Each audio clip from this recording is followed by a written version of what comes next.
লাউ তো আমরা কমবেশি সবাই পছন্দ করি। আর যদি শীতকালে লাউ হয় আর এই ধরনের একদম গাঢ় সবুজটা হয় তাহলে তো কোনো কথাই নেই। এতটাই মজার, এতটাই লোভনীয়। লাউ যদি কিনতে হয় এই গাঢ় সবুজ লাউটাই কিনবেন, সাদা লাউটা কিনবেন না। এই লাউটা অনেক মিষ্টি, মিষ্টি লাগে খেতে। আর সাদা লাউয়ের কালারটা একটু পানসে, পানসে ভাব হয়। দুইটাই মজার, কিন্তু কেনার সময় গাঢ় সবুজটাই কেনার চেষ্টা করবেন। লাউটাকে আমি কেটে ভালোভাবে ধুয়ে নিয়েছি। একটা কড়াই বসিয়ে দিলাম, পরিমতো তেল দিয়েছি।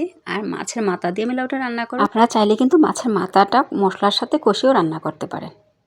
মাছের মাথাটা উঠিয়ে নিলাম, তারপর পেঁয়াজ কুচি, কাঁচামরিচ কুচি দিয়েছি তেলটার মধ্যে। আর কোনো তেল লাগেনি, আপনারা তেল লাগলে পরে দিয়ে নিতে পারেন। একটু পানি দিয়ে দিলাম, পেঁয়াজগুলো পুড়ে যাচ্ছিল। রসুন বাটা, সামান্য একটু হলুদ আর অল্প একটু মরিচের গুঁড়া, স্বাদ মতো লবণ। ব্যাস, আর অন্য কোনো মশলা ব্যবহার করব না। মশলাটা ভালোভাবে কষিয়ে নিব, তারপর কেটে রাখা লাউটা দিয়ে দিব। লাউটা মাশাআল্লাহ অনেক কচি ছিল। আর শীতের লাউ বলে কথা, মশলার সাথে ভালোভাবে মিশিয়ে নিব। তারপর কিছুক্ষণের জন্য ঢেকে দিব। ঢাকনা উঠিয়ে হালকা নেড়ে চেড়ে দিব। কোনো পানি দেওয়ার প্রয়োজন নাই। ভালো লাউ, কচি লাউ হলে কষানোর সময় যেই পানিটা ওঠে এই পানিটা দিয়ে রান্না শেষ হয়ে যায়। এখন মাছের মাথাটা দিয়ে দিলাম।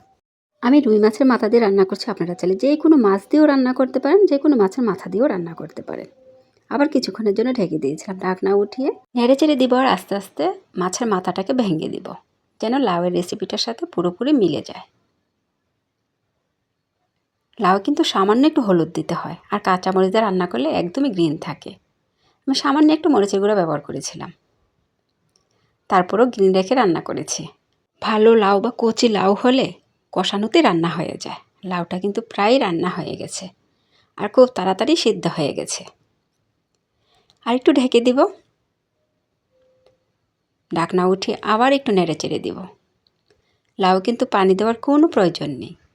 মাশাআল্লাহ, লাউটা খেতে খুবই মজার ছিল, মিষ্টি মিষ্টি লেগেছে। এই ধরনের কচি লাউ হলে শীতকালে ভাপা পিঠা খায় লাউয়ের রেসিপি দিয়ে আমাদের অঞ্চলে। কার কার অঞ্চলে ভাপা পিঠা দিয়ে লাউয়ের রেসিপি খায় অবশ্যই কমেন্ট করে জানাবেন। আর একটু নেড়ে চেড়ে দিলাম।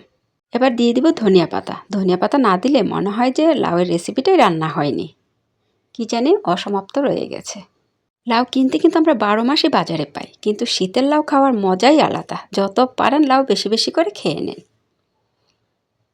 এই ভিডিওটা ভালো লেগে থাকলে অবশ্যই একটা শেয়ার করে দিবেন, অন্যদের দেখার সুযোগ করে দিবেন।